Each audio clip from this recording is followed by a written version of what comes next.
Lorsqu'on décide de se lancer en influence marketing, on peut être quelque peu perdu. Entre les différents créateurs, univers, leurs plateformes, les pays à choisir, le budget, etc., etc., il y a une multitude de choses à prendre en compte. L'influence marketing se complexifie de plus en plus et se lancer dans le vide sans se former sur le sujet, ni sans en connaître les codes, est un échec quasiment assuré. Dans cette vidéo, on va donc se concentrer sur l'une des premières questions à se poser lorsqu'on souhaite faire de l'influence marketing, à savoir quelle plateforme choisir pour votre première campagne d'influence. Avant d'aller plus loin, je me présente, je m'appelle Mathieu, j'ai fondé il y a plusieurs années Influnéo, qui est une agence de stratégie d'influence internationale. Notre rôle, c'est d'aider les entreprises à se développer, voire à s'internationaliser grâce à l'influence marketing. D'ailleurs, si tu cherches à maîtriser l'influence, à l'exploiter à 100% de ses capacités pour pouvoir l'implémenter à ton activité, peu importe soit-elle d'ailleurs, je te conseille de rester jusqu'à la fin car j'ai quelque chose qui je pense pourrait vraiment t'intéresser. Par ailleurs, si cette vidéo te plaît, n'hésite pas à t'abonner, ça m'aide beaucoup à développer la chaîne et ça te permet de ne rater aucune vidéo. Pour mieux faire le bon choix de votre campagne d'influence, il est nécessaire de les connaître. Alors peut-être que vous qui regardez cette vidéo connaissez déjà les caractéristiques de ces dernières, mais il me semble important de devoir faire un rappel.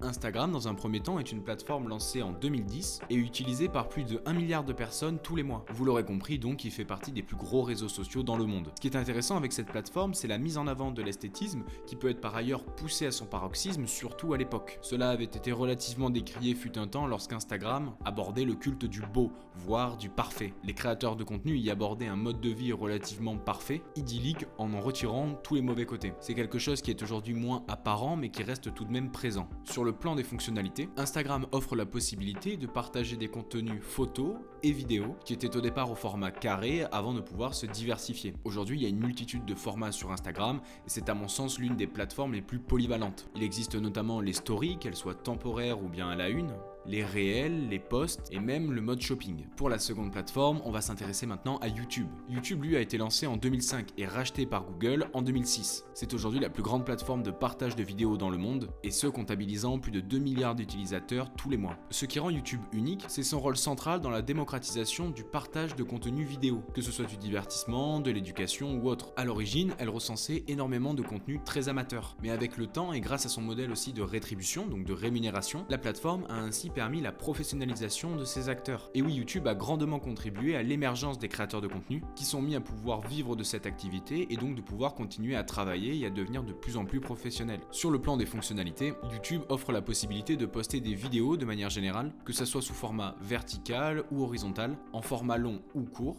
mais également de faire des lives pour que le créateur puisse interagir avec sa communauté et ce, en direct. Pour ce qui est de TikTok, c'est le plus récent d'entre eux. Lancé en 2016 par la société chinoise ByteDance, la plateforme s'est imposée très rapidement comme l'une des plus populaires dans le monde, retraçant plus d'1 milliard d'utilisateurs actifs tous les mois. Initialement concentrée sur des vidéos musicales dans lesquelles les personnes se filmaient en train de danser, la plateforme a grandement évolué pour inclure des contenus variés, axés sur la créativité, le divertissement, l'éducation, etc., etc. L'idée est de toujours garder le même modèle, soit des vidéos verticales d'environ 1 minute. Ce qui fait ressortir TikTok, c'est son algorithme particulièrement performant et qui permet à n'importe quel créateur, même à ses débuts, de voir ses vidéos devenir virales très rapidement.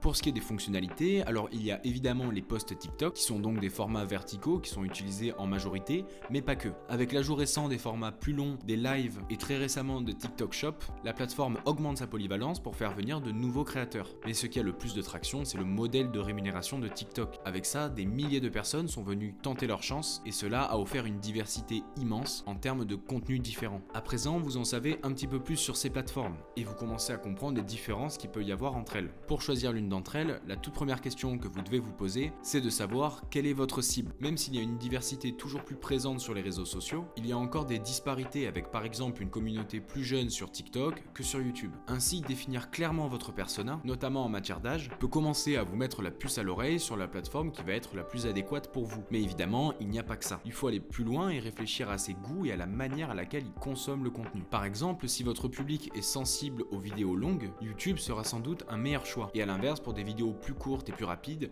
le choix de TikTok sera préférable. Et cela va également dépendre de la manière de présenter votre produit. S'il est complexe, il faut le prendre en considération, et alors YouTube pourrait s'avérer pertinent pour avoir bien le temps d'expliquer le fonctionnement et ainsi passer en revue précisément toutes les caractéristiques de votre produit ou de votre service. Par ailleurs, si vous souhaitez toucher des professionnels, une plateforme comme LinkedIn sera toujours plus intéressante qu'Instagram, sur lequel le divertissement, l'esthétisme et maintenant les niches y sont beaucoup plus présentes. Comprendre votre cible, c'est aussi savoir comment à l'intérieur interagit avec les créateurs de contenu. Sur certaines plateformes comme Instagram ou TikTok, l'interaction est rapide et directe grâce aux stories et aux commentaires qui sont accessibles très simplement. YouTube, quant à lui, favorise davantage une consommation plus passive et donc forcément avec moins d'interactions. Ces interactions me permettent de faire le lien avec un élément crucial dans le choix de votre plateforme, c'est l'objectif de votre campagne. Énormément d'entreprises avec lesquelles j'ai discuté et travaillé ne savaient tout simplement pas répondre à la question de l'objectif. Pourquoi voulez-vous faire de l'influence marketing? Vous devez absolument vous la poser. Et ça, c'est capital. Pourquoi? Eh bien parce que si votre objectif est de travailler un maximum sur la notoriété,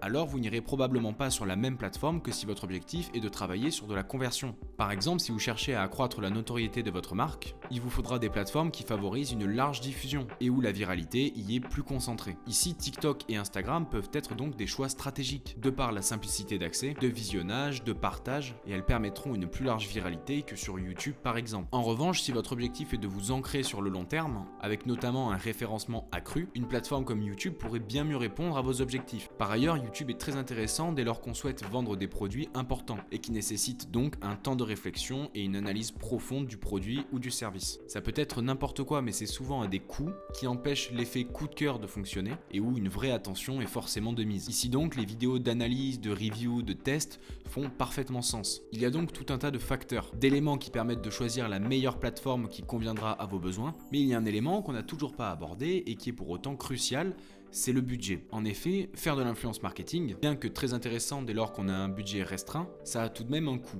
Il est donc très important de déterminer le budget à disposition, car il déterminera là où les plateformes sur lesquelles vous allez vous lancer. Par exemple, une plateforme comme Instagram sera beaucoup plus accessible en termes de tarifs qu'une plateforme comme YouTube par exemple. Les personnes sur YouTube sont plus qualifiées, car elles choisissent véritablement le contenu qu'elles vont regarder. Outre cela, la création de contenu pur sur YouTube est souvent plus complexe, mieux produite et ce qui peut donc forcément augmenter le prix d'une collaboration. Alors évidemment que ça soit sur TikTok ou sur Instagram, les contenus verticaux se professionnalisent eux aussi de plus en plus, mais restent majoritairement dans un format plus court et donc moins coûteux dans tous les cas. Par contre, je tiens à vous notifier une chose, ce n'est pas parce que vous avez un budget plus restreint que vous aurez forcément des résultats plus restreints eux aussi. Par exemple, une campagne sur TikTok peut générer une portée énorme, même avec un budget modeste, car l'application favorise la viralité. Le budget alloué va différencier aussi le style de créateur de contenu que vous allez activer. Avec un budget plus restreint, le plus intéressant est de se focaliser sur la micro-influence, qui est particulièrement efficace lorsqu'on cherche à améliorer sa crédibilité. Pour en savoir plus sur la micro-influence, je vous conseille de regarder ma vidéo qui traite sur ce sujet de manière globale. Si j'y pense, je vous mettrai le lien directement dans la description ou dans la fiche juste au-dessus sur votre droite. Pour vous donner un exemple d'une entreprise qui a totalement réussi sans budget, je vais vous parler de l'entreprise de Daniel Wellington. Dans ma dernière vidéo, je traite le sujet de manière globale et on analyse la stratégie d'influence de la marque. Mais pour vous expliquer rapidement l'histoire, le créateur a lancé cette marque sans forcément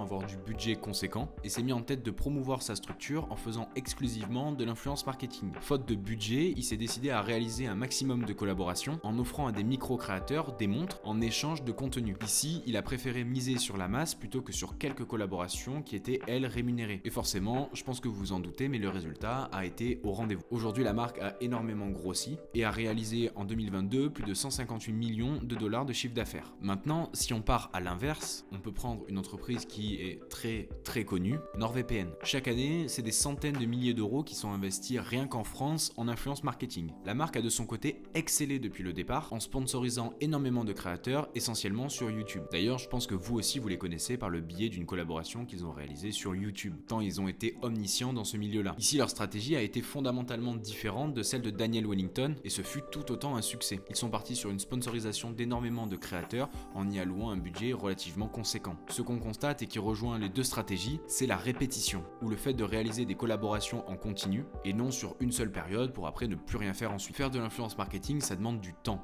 et vous n'aurez pas forcément l'ensemble des résultats le lendemain de la première collaboration. Acquérir une présence, c'est un processus complet qui ne se fait pas en un jour mais qui est surpuissant sur le long terme. Et justement, si vous souhaitez en savoir plus sur l'influence marketing, j'ai ce qu'il vous faut. J'ai réalisé une vidéo complètement gratuite dans laquelle je vous explique comment développer votre activité grâce à l'influence marketing. Cette vidéo fait plus de 20 minutes, si ça vous intéresse, je vous mets le lien directement dans la description pour que vous puissiez y accéder. Voilà, cette vidéo est à présent terminée, si elle vous a plu, n'hésitez pas à vous abonner et à la liker si c'est pas déjà fait. Et nous on se dit à la prochaine pour de nouvelles vidéos autour de l'influence marketing. C'était Mathieu, salut!